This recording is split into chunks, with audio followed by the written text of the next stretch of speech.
Sales Lead Dog Podcast, hosted by CRM technology and sales process expert Christopher Smith, talking with sales leaders that have separated themselves from the rest of the pack.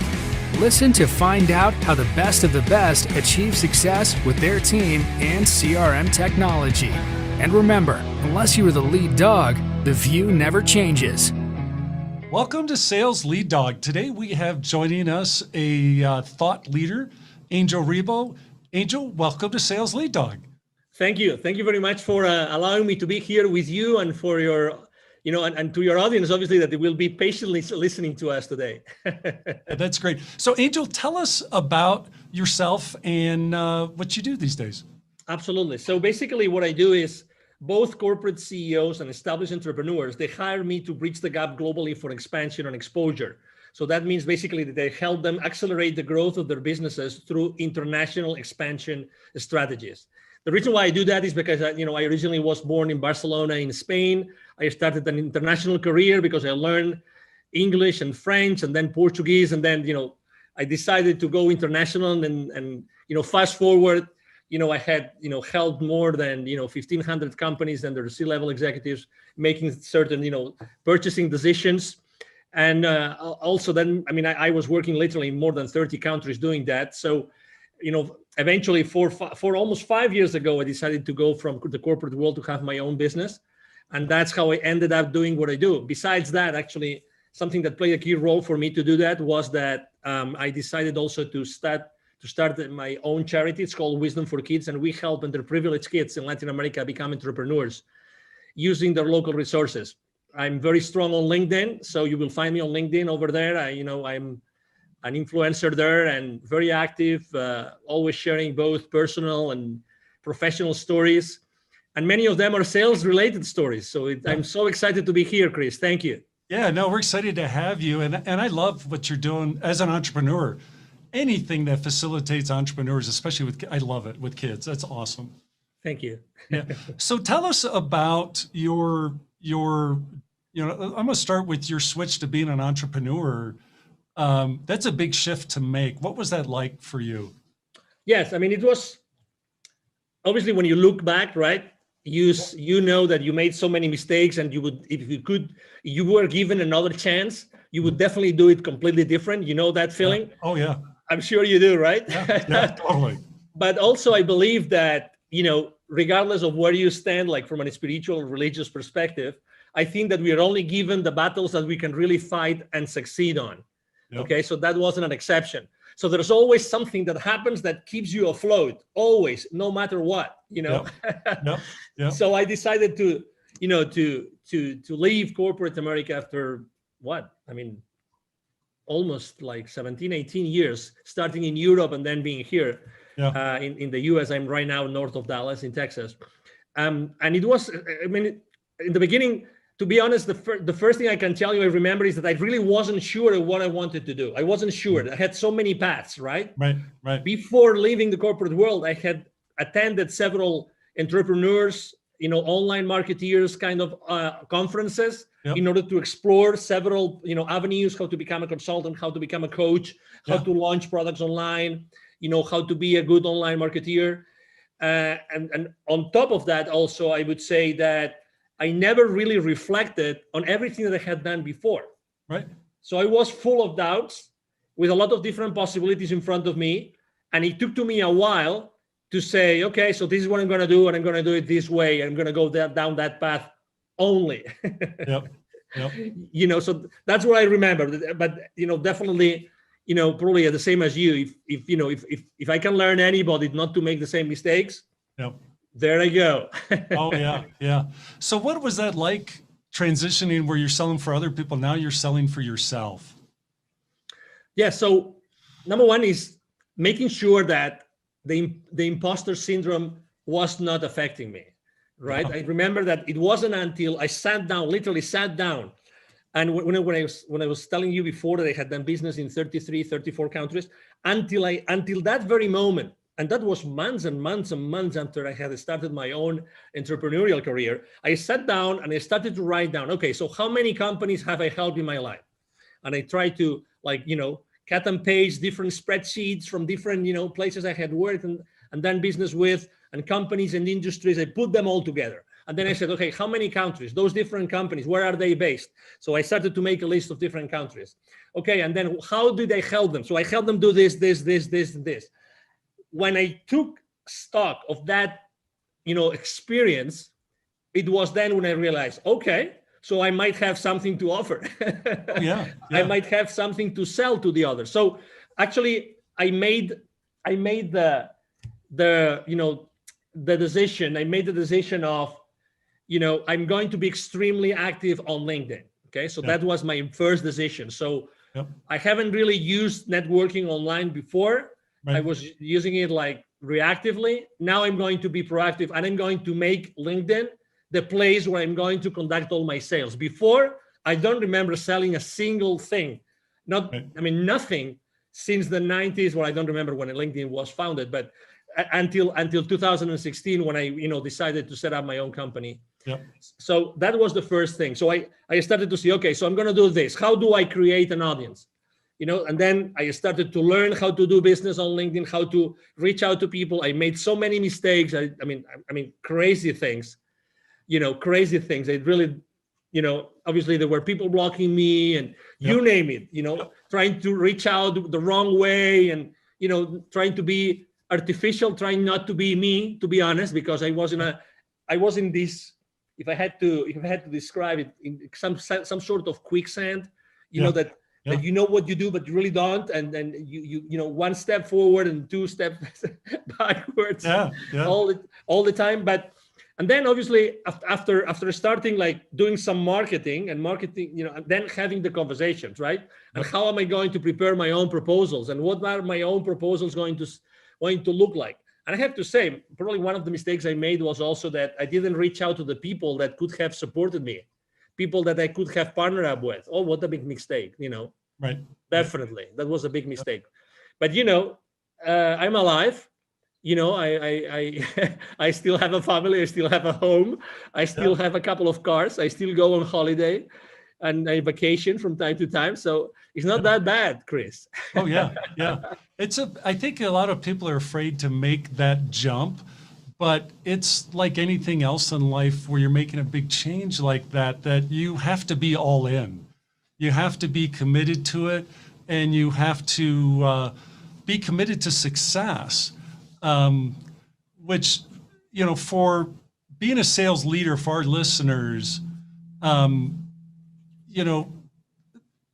they might not want to be an entrepreneur, but hey, that's like, hey, I want to make that transition into sales leadership, or maybe I want to go for that position at another firm that might be a much bigger role than I have today.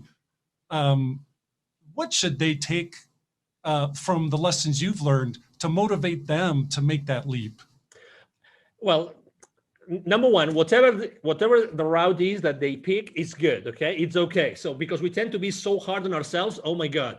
Okay, so whatever the decision you take is going to be the right one for you. Okay, so that's number one. Number two, if you decide to make that leap, that change, then I would say, just as you said, there's a mantra I use with all my clients all the time, which is take imperfect action now. Take imperfect action now. That's my favorite one. Yep. So I would say, there's no perfect path to where you want to go. Right. But the reality is that the sooner you make certain mistakes, the sooner you're going to get there. Oh, yeah. Yeah. So there's in the startup world, there's this concept called the minimum viable product.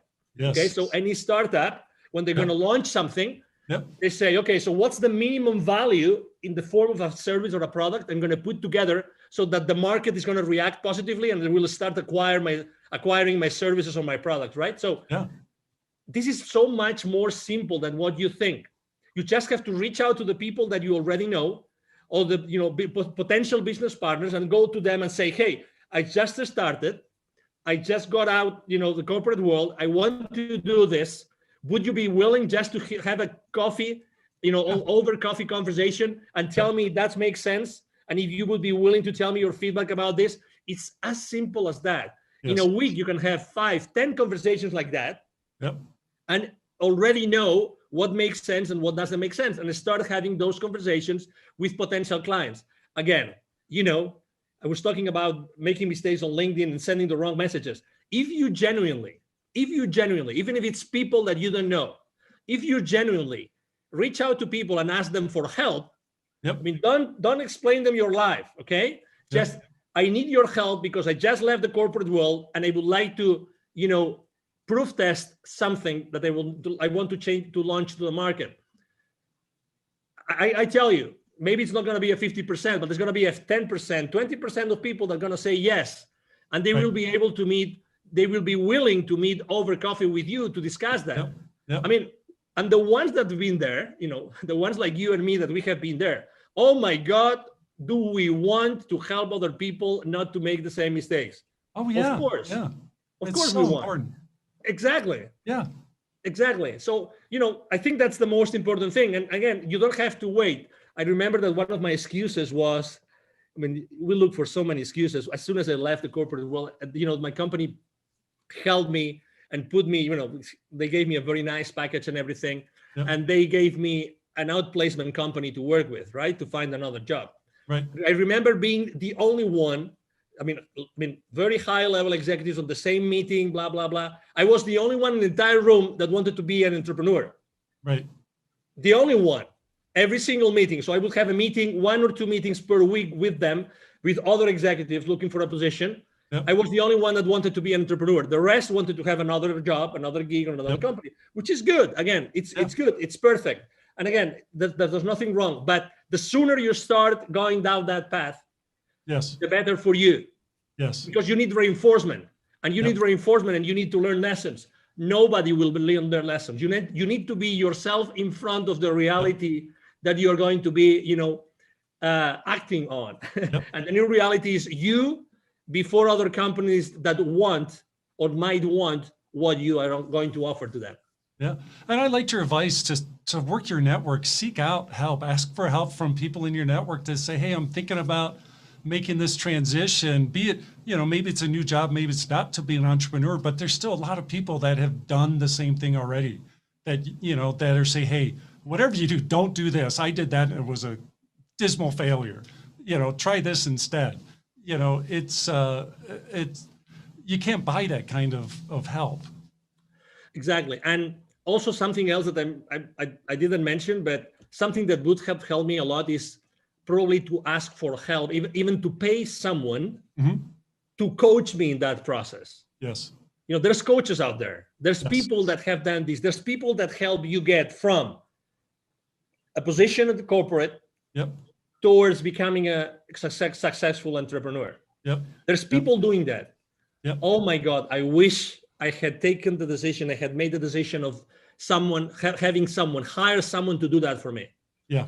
Honestly, the only resource which is scarce in our lives is time. That's the only one. It's time. We will always get money and anything else, but time goes by. So start asking for help. Hire someone that can help you bridge that gap. Bridge that gap to the first dollar, to the first purchase order. Have someone help you get there. And maybe the only piece of advice of who to hire. There's literally thousands of coaches out there that can help you do that, but look for someone that's made a lot of mistakes. Yeah, that's great. So when you're working with your clients, is there a common struggle or pain point that they have that hold them back from success? Yes. It's definitely, they don't feel comfortable selling. They know they have a value proposition. Some of them have a solution and there's a problem that exists. Others have a solution, but maybe the problem doesn't exist or it's not big enough. But it doesn't matter. That's why we are there to talk and we're there to discuss and how to make that value proposition really viable in the market. But still, I think that that's the most important thing, to make sure that I help them do something that they're just feeling comfortable. Not everybody feels comfortable asking for the purchase order. And needless to say, not everybody knows how to go to the market, which is another thing, right? That's why I always say it's expansion and exposure. expansion and exposure. So expansion is developing business, but exposure means what are all those marketing tools, strategies, and tactics that are going to help you to get to that place, to get to these people that might hire you or buy your products. And that's what they have in common. Let me add something to this, if I may, Chris, which is obviously every time we talk right now, when I'm having this conversation with you, I'm attracting a specific kind of person, right? I'm attracting a specific kind of entrepreneur, a specific kind of C-level executive. I don't attract everybody. And that's okay. I know what I'm saying, and I'm being me, and I know that I'm going to attract certain persona or a certain avatar, and that's okay. The world is full of people that need my services, and it's the same with you, and it's the same with you, Chris, and it's the same with everybody that wants to go from corporate to becoming an entrepreneur. We are unique in our lives, we are unique in our experiences, and we are unique in the way that we can deliver that value to our potential clients. That's why we'll never, that's a conversation you've had probably hundreds, if not thousands of times. I remember when I was training my sales force, the new sales reps would come to me and say, hey, okay, so where am I going to find leads? Oh, that's an interesting conversation. So, we would tell them, okay, so this is the source of leads, and I'm sure that your sales VP or your sales manager is going to give you a whole bunch of leads, and then there will always be someone in that sales training, someone raising their hands and saying, and what if I finish my list of leads and nobody has wanted to give me an appointment? I said, okay, that's interesting. I'm gonna do that myself. I'm gonna expose myself with you in front of the rest of the class, right? So if you ever finish all your lists of leads, I commit to you that I will be sitting down with you for an entire day, and we will both look for additional leads or list of leads online or in any other institutions that could provide you with potential clients of your business.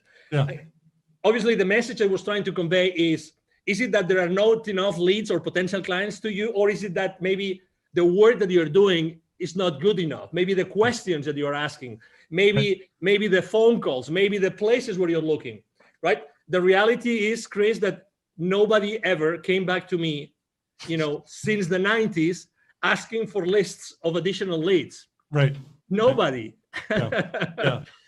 So at the end of the day, obviously, we all have to learn somewhere, and we all have to start, with inside sales or whatever, or telemarketer, marketing, or whatever that is.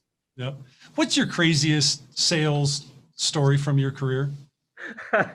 Well, there's plenty, but I have to say the one that I will never forget. So this is the deal, okay? So this is a multinational company. They're all over the world. What they do is they do electric motors. Okay, like all sizes. They're huge. Okay, they are originally from Brazil. Okay, and they were basically opening a huge. No, they had just acquired a new massive manufacturing plant in a specific place in Mexico. Okay, so the headquarters were using a specific technology, right? Which was actually the technology that I was representing. Okay, so I was covering the entire territory at that time, and I said, okay, wonderful. So we're just going to just acquire this company, so it's going to be an easy sale, right? So they just acquired this additional company here in Mexico. In Brazil, the standard technology is our technology, so it's going to be a piece of cake. Right. It's going to be a piece of cake, right? It's, they already know the advantages, blah, blah, blah, everything. All right. To make things worse, I'm originally from Spain. As I said before, I was in Mexico, and I was doing that. That wasn't a direct sale from me. So I was doing that indirectly through one of my business partners. Okay. One of my channel partners, to say it properly. All right. So I said, just go there, do all the groundwork, and then whenever you need me to, for the final stages of the negotiation, I show up. What was even worse was that the CEO and general manager of that company in Mexico, he was also from Spain. So I said, oh my God, we will be able to talk about soccer, and we will be able to have a nice meal together. And we will, so you name it. when you already have this image in your brain. Yeah. It's lining up. Everything's lining up. Exactly. Yeah. What are the chances of this Brazilian company buying a company in Mexico, and the CEO and GM, he is a Spaniard, right? Yeah. Okay, so we start the sales process, blah blah blah, and then I start receiving symptoms, right? I mean, hey, there's a strong team. They had something like a 35, 40 engineering team, and those were each one represented X thousands of dollars of that particular proposal, right? Yep. So, but suddenly from, the sales director of that channel partner of mine, hey, there's a strong group which are using a completely different technology. These guys have never used our technology. They use another one, and they're very strong, and they really believe it's much more important, right? So I have to say that unfortunately we took shortcuts. We didn't analyze the decision process properly. We didn't analyze the decision criteria properly. We didn't have enough conversations with the economic buyer, with the CEO, with the GM. So we took so many shortcuts that we ended up losing the deal. Oh my. And it was several hundreds of thousands of dollars. Yeah. Several hundreds of thousands. So I will never forget the name of that company. Obviously, I'm trying to be extremely respectful and don't disclose the name of the company. But I have to tell you something. With the director of sales of that channel partner, we became friends because we were badly defeated. And obviously, all the company knew about that deal. When that deal has so much visibility inside the company that everybody's expecting us to win it. Yeah. So we had to go back and say, we lost it. What? We lost it. Yeah, we lost the deal. Well, to recover that account, it took to us 4 or 5 more years. Wow. 4 or 5 more years to get it back, to have, to perform, enough proofs of concept there, and to make sure that we were doing the right benchmarks of technology against technology, blah, blah, blah. And I guarantee you, we never took any other shortcut. We didn't take any other chances in any other deal. I tell you that. Oh, I bet. Dealing with rejection is a big part of sales, and being a sales leader and modeling that, how you handle rejection. I think it's important for a sales leader to model that for their team. What's your recommendations for sales leaders in terms of how they create the proper perspective in their sales team, especially the younger people that are getting started in sales?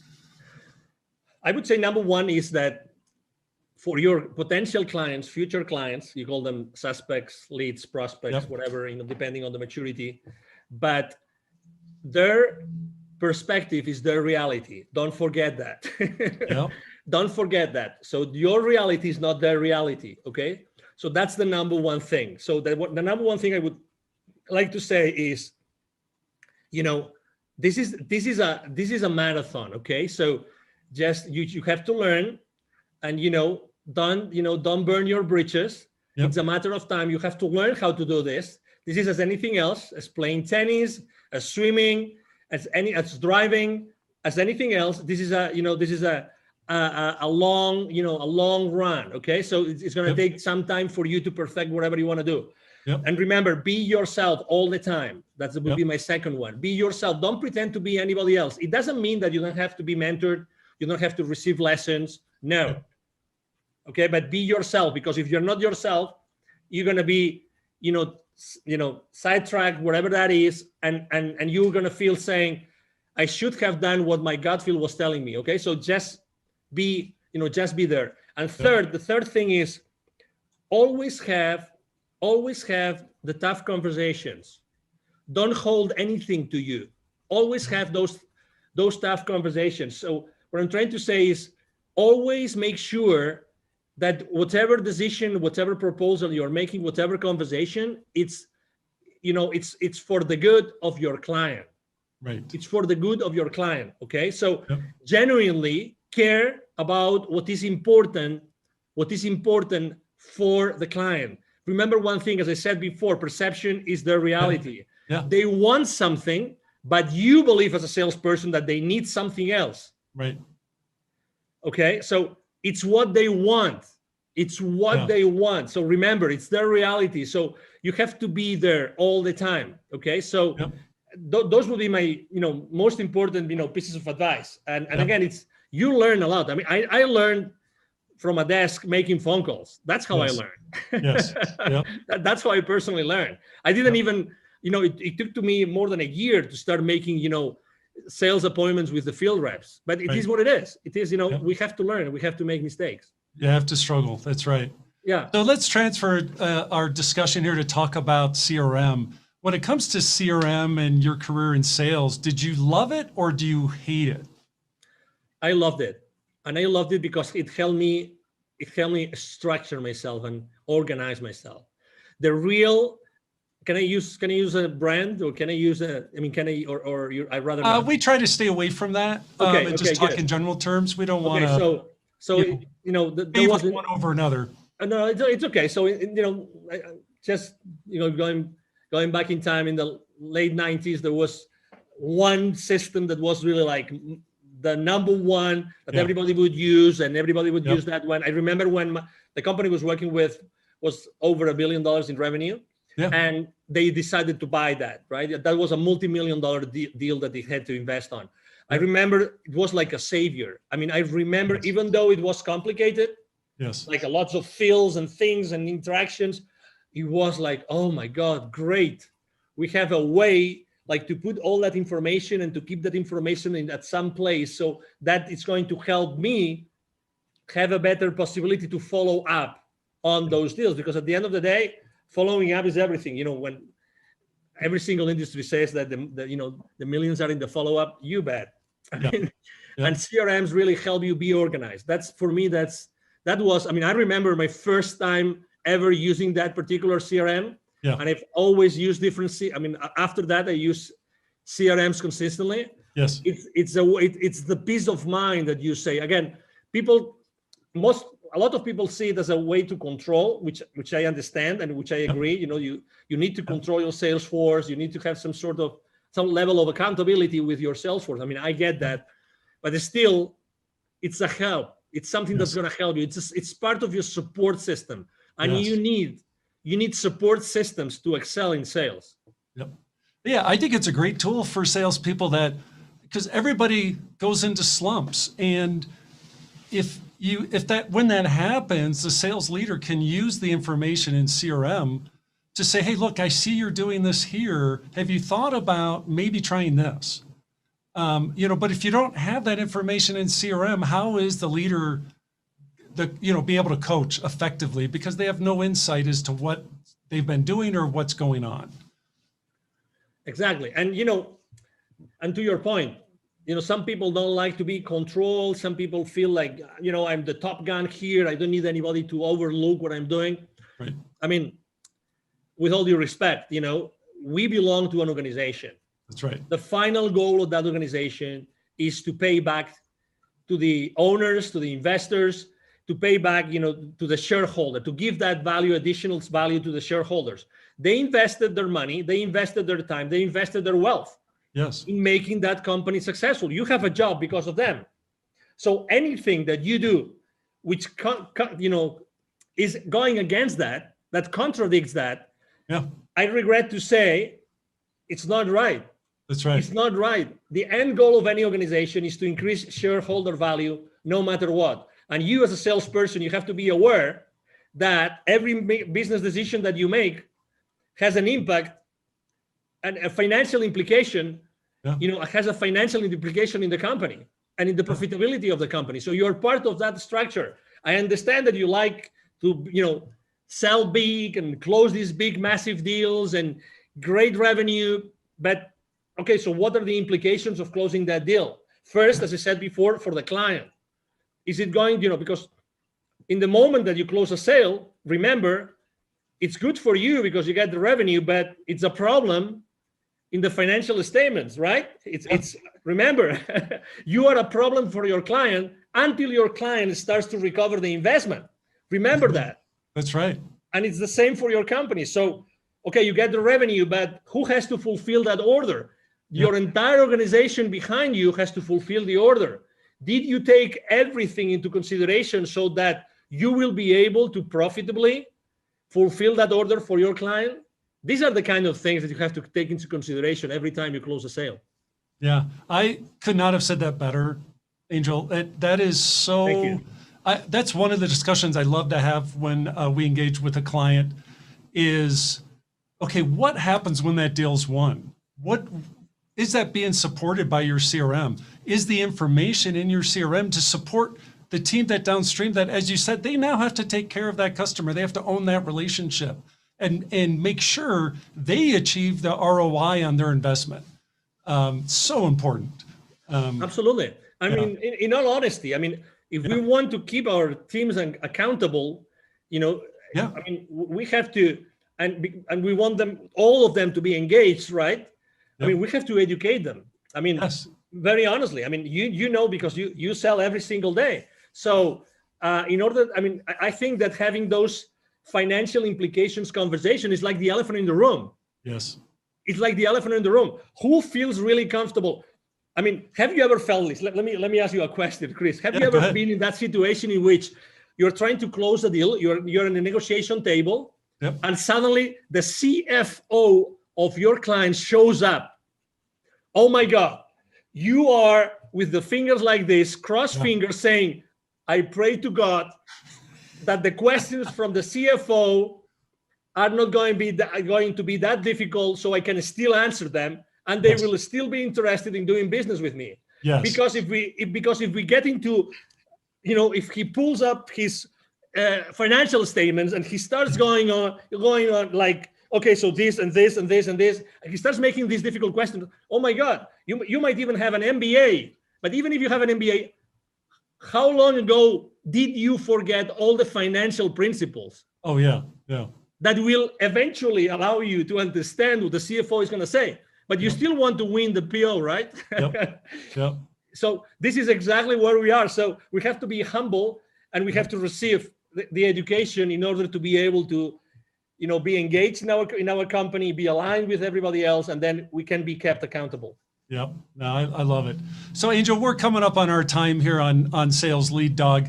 If people want to connect with you, what's the best way for them to reach out and connect? Thank you. The best way for them to connect with me is definitely to go and send me an email. It's very simple, like my name. It's Angel, Angel, at angelribo.com. It's ANGL again, RIB as in boy, O, RIB as in boy, B as in boy, O.com. So it's Angel at angelribo.com. I'm very active on LinkedIn, very, very active. So you can, reach out to me, Angel Ribo. My brand is the CEO Confidant, So you can go to LinkedIn. You will find me there easily. Yep. Either my team or myself are going to answer your questions, your emails, your messages on LinkedIn. We are very, very proactive in engaging with everybody. Yep. And it will be a pleasure, obviously, to serve you. Yeah. Well, it's been great talking with you, Angel. I'm glad we got to finally connect and talk. This has been terrific. Thank you. Thank you. Likewise. Thank you for the opportunity, Chris, obviously. And thank you, everybody. Thank you to all the audience listening to us today. Awesome. As we end this discussion on Sales Lead Dog, be sure to subscribe to catch all our episodes. On social media, follow us on LinkedIn, Facebook, and Instagram. Watch the videos on YouTube, and you can also find our episodes on our website at impellercrm.com/Sales Lead Dog. Sales Lead Dog is supported by Impeller CRM, delivering objectively better CRM for business, guaranteed.